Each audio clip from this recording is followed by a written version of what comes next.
Coming up on Network Africa, foreign medics fly to Mogadishu, assist and treat victims of Saturday's bomb attack.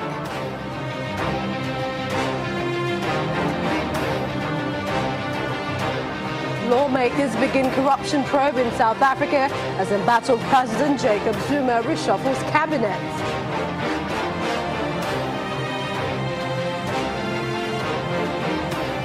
Zimbabwe's government bans importation of horticultural products, including fruits and vegetables.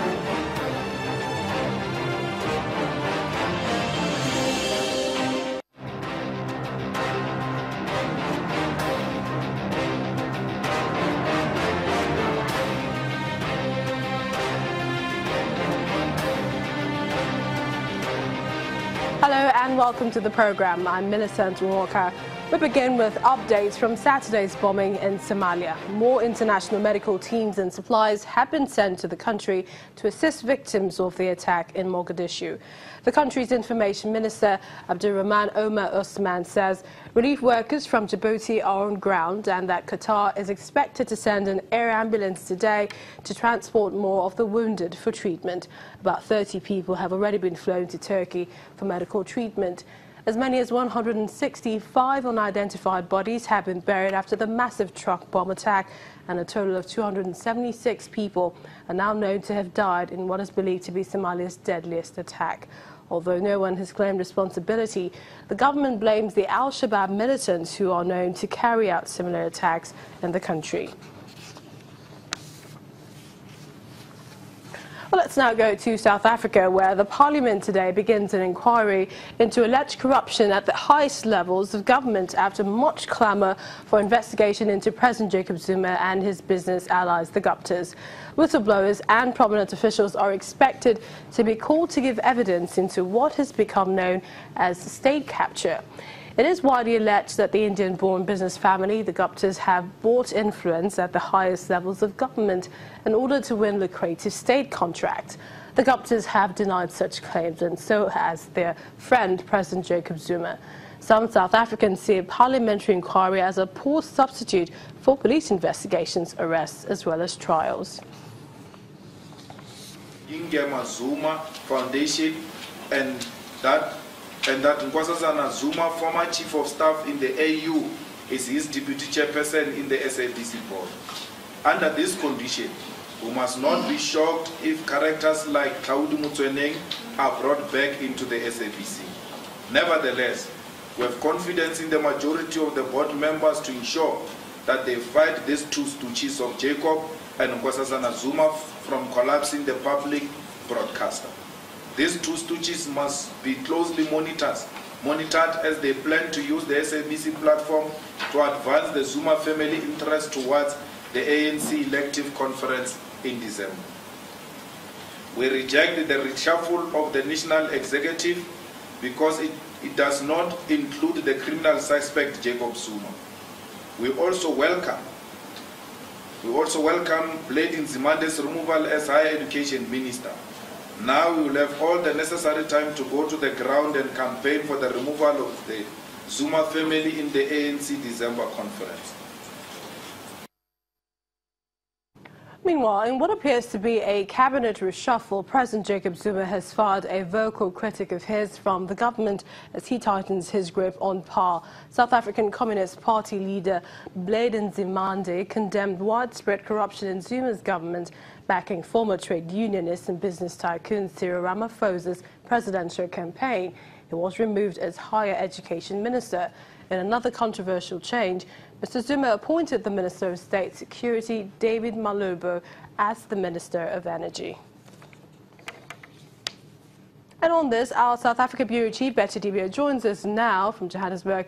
Thank you, Betty. A pleasure to have you. Big changes in the Higher Education, Training, Energy and Home Affairs departments in Jacob Zuma's latest cabinet reshuffle. Do you see this improving the polity and quality of governance? Well, I wouldn't say that, but because as far as improving the polity and quality of government, I wouldn't really say that. The timing is just not the right one. Well, that's not exactly my opinion, but it's quite controversial. You had a blatant demanding. Even when you look at the reactions of the parties, a lot of them have said, even within the ANC, for the SACP to which Mr. Bladen Zimandi belongs, their first reaction was that this is a direct attack on the SACP, saying the tripartite alliance is on the brink of destruction. That is not a reshuffle, but a targeted removal of Zimandi. But many people are not surprised. You have the EFS saying, yes, it's good for Blades to be out. Let him go and ensure that the Zuma family doesn't remain at the head of the ANC. But that what is left is that President Zuma should have reshuffled himself out of office as well. But it wasn't expected. That's the stance of his party as well, condemning the president and asking him to leave office. Although from years back they have been strong allies, they're part of the tripartite alliance, supporting Zuma, calling for the former president to be recalled, and for President Zuma to be the president, the leader of the party.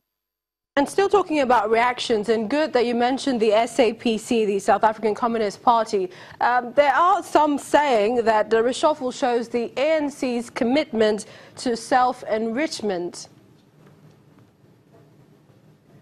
Well, I wouldn't say that. You know, within the ANC, there's so many mouths speaking. So I can't speak collectively of the ANC now because there's so much division and all that ahead of the elective conference. It's a big deal here.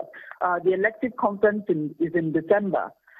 So everybody is fighting for a place or to take a stand where they want to stand, the queue on which, or the leader or candidates behind which they want to stand. So there's a lot being said, but we're singling out, it's the prerogative of the president. So whatever reactions you're getting now, it's not exactly on the ANC. It is the president appoints the ministers.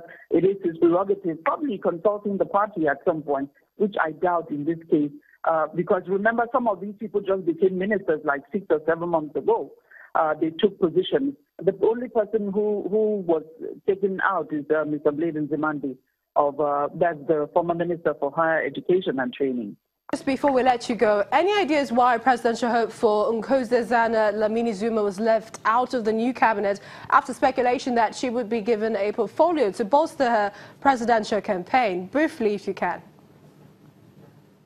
I really do not have any idea, but some people are surprised. We heard the Freedom Fund Clause, that's the Afrikaner Party, wondering, saying they're surprised.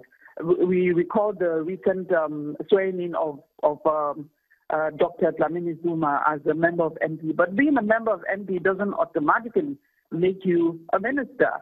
Out of all the MPs, the president chooses who they want to be a minister, who he wants to make a minister. So people were surprised, they expected it, but it didn't happen. But there's so much he can do within now and December when that elective conference happens. And nobody knows if he's going to survive. Depending on who wins that elective conference, nobody knows if he's going to survive as state president this time now after December. No one knows. So we're all watching. Thank you very much, Betty Dibia, our South Africa Bureau Chief, for joining us there.